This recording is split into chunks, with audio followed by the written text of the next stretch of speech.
పుచ్చిపోయిన దంతాలను బాగు చేసే root canal therapy అంటే మనలో చాలామంది భయపడిపోతూ ఉంటారు.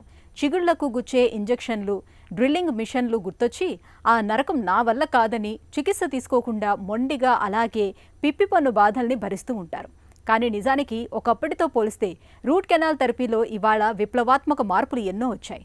పేషెంట్కి ఎలాంటి నొప్పి, బాధ తెలియకుండా చాలా సులువుగా, తేలికగా డాక్టర్లు రూట్ కెనాల్ చికిత్సను చేసేస్తున్నారు. రూట్ కెనాల్ థెరపీ గురించిన పూర్తి వివరాల్ని ఇప్పుడు తెలుసుకుందాం.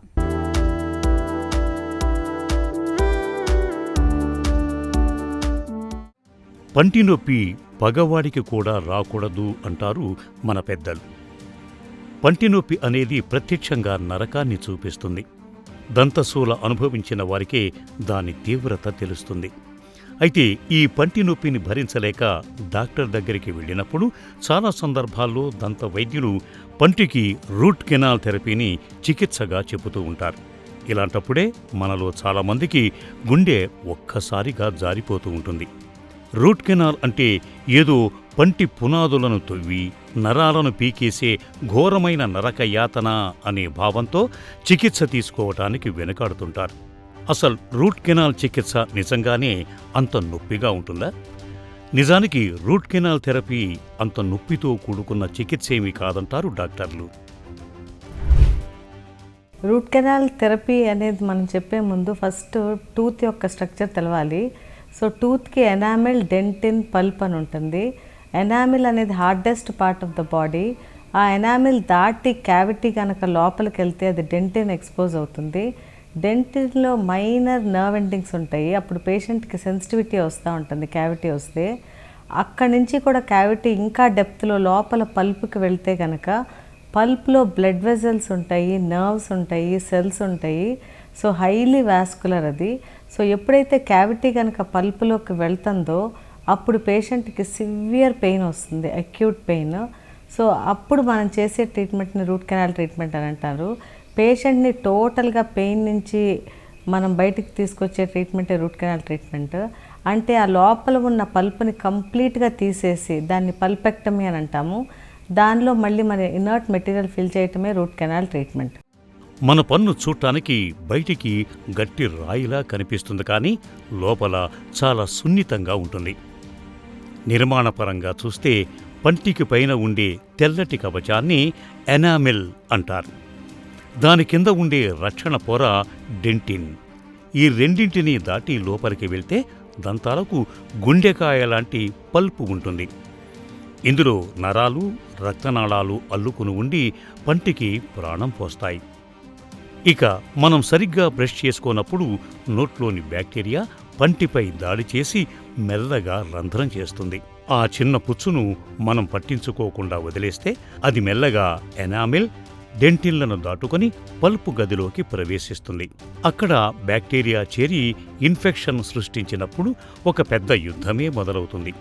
నలువైపులా మూసి ఉండే ఆ ఛాంబర్లోకి గ్యాస్, చీము చేరి విపరీతమైన ఒత్తిడి పెరుగుతుంది. దీంతో పల్పులోని నరాలు నలిగిపోతూ ఉంటాయి. ముఖ్యంగా రాత్రిపూట పడుకున్నప్పుడు భరించలేనంత నొప్పి పుడుతుంది. దీనినే పల్పైటిస్ అంటారు. దీన్ని నిర్లక్ష్యం చేస్తే పంటి చిగుళ్ల కింద చీముగడ్డలు ఏర్పడి ముఖం వాపు వచ్చేస్తుంది. ఆపై ఇన్ఫెక్షన్ అక్కడి నుంచి గుండె రక్తనాళాలకు పాకే ప్రమాదం కూడా ఉంటుందని చెబుతారు నిపుణులు. రూట్ కెనాల్ ట్రీట్మెంట్ మనం చేయాలి అంటే ఫస్ట్ ప్రాపర్ క్లినికల్ ఎగ్జామినేషన్ కావాలి. పేషెంట్స్ యూజువల్గా పెయిన్తో వస్తుంటారు. సో పెయిన్ అనేది పేషెంట్ ఎక్కడుందో లొకేట్ చేయలేరు. వాళ్ళకి అక్యూట్ పెయిన్ ఉంటుంది, కాకపోతే జనరలైజ్డ్గా అనిపిస్తుంది. పేషెంట్ తనకు తానుగా ఎక్కడి నుంచి ఏ టూత్లో నుంచి నొప్పి వస్తుందో కూడా ఐడెంటిఫై చేయలేరు. అది కొన్నిసార్లు టూత్ నుంచి వస్తుందా లేదా అనేది కూడా వాళ్ళకి తెలియదు. కాబట్టి డాక్టర్ కంప్లీట్గా క్లినికల్ ఎగ్జామినేషన్ చేయాలి. సో ఫస్ట్ నోరు ఓపెన్ చేసి పేషెంట్కి ఏమైనా క్యావిటీస్ ఉన్నాయా లేదా అని చూసుకుంటాము. ఒకవేళ క్యావిటీస్ అనేది కనపడితే దాని డెప్త్ ఎంత ఉంది అనేది మాన్యువల్గా ప్రోబ్ పెట్టి చూస్తాము. అది కనుక పల్ప్లో ఇన్వాల్వ్ అయితే కనుక ప్రోబ్ పెట్టినప్పుడు పేషెంట్కి పెయిన్ వస్తుంది. సో క్యావిటీస్ కూడా ఏమీ కనపడకుండా పేషెంట్కి పెయిన్ ఉంది అంటే ఇన్ బిట్వీన్ టీత్ ఏదైనా ప్రాబ్లం ఉన్నట్టు అర్థము. అంటే క్యావిటీ టూత్ పైన లేకుండా ఇన్ బిట్వీన్ టీత్ ఉంటే సో అప్పుడైనా ప్రోబింగ్లో మనకు తెలుస్తుంది. సో కంపల్సరీ ప్రోబింగ్ అనేది చేయాలి. తర్వాత పేషెంట్ని ఏదన్నా ఇన్స్ట్రుమెంట్ పెట్టి గట్టిగా బైట్ చేయమని చెప్తాము. ఎప్పుడైతే వాళ్ళు బైట్ చేస్తారో ఇన్ఫెక్షన్ టూత్లో ఉంటే కనుక దాని ఎపెక్స్లో కూడా టచ్ అయి పెయిన్ అనేది ఉంటుంది. కాబట్టి బైటింగ్ కూడా ఒక టెక్నిక్. ఆ తర్వాత పర్కషన్ అనేది చాలా ఇంపార్టెంట్. అంటే ఏ టూత్లో పెయిన్ ఉందో ఆ టూత్ని పర్కస్ చేస్తే పెయిన్ ఉంటే కనుక ఆ టూత్ ఇన్వాల్వ్ అయినట్టు. సో క్లినికల్గా చూసుకుని రేడియోగ్రాఫికల్గా మనకి టూత్లో కనుక ఏదన్నా ప్రాబ్లం అనేది కనపడితే అప్పుడు డెఫినెట్గా రూట్ కెనాల్ ట్రీట్మెంట్ అనేది చేయాలి. రూట్ కెనాల్ అనేది నొప్పిని ఇచ్చే చికిత్స కాదు, నొప్పినే నయం చేసే ఒక సంజీవని. రూట్ కెనాల్ చేయించుకున్నప్పుడు సాధారణ పంటికి ఫిల్లింగ్ చేయించుకున్నంత సులభంగానే ఈ చికిత్స ఉంటుంది. పూర్వకాలంలో అనెస్థీషియా మందులు అంతగా అభివృద్ధి చెందనప్పుడు పళ్ళు బలంగా పీకేవాళ్ళు. ఇలాంటప్పుడు బాగా నొప్పి తెలిసేది.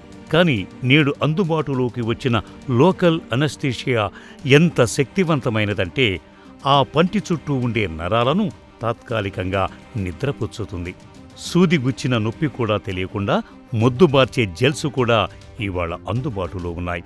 డాక్టర్లు డిజిటల్ ఎక్స్రేలు, పల్ప్ వైటాలిటీ టెస్ట్ల ద్వారా ఇన్ఫెక్షన్ తీవ్రతను ఖచ్చితంగా గుర్తించి చాలా సున్నితంగా చికిత్సను పూర్తి చేస్తారు.